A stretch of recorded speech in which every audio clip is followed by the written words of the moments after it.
Hello everyone, how are you doing? This is MD Tech here with another quick tutorial. In today's tutorial, I'm going to show you how to stop or prevent the Microsoft Store from running in the background on your Windows 10 laptop, tablet, or desktop computer.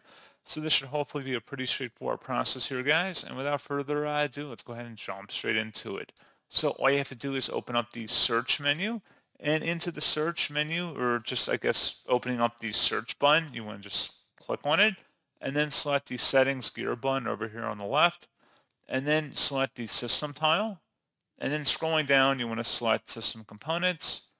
And then on the right side, go down and select Microsoft Store and select advanced options versus background apps. Click inside the oval to toggle that off, and that'll stop Microsoft Store from running in the background on your Windows 10 computer.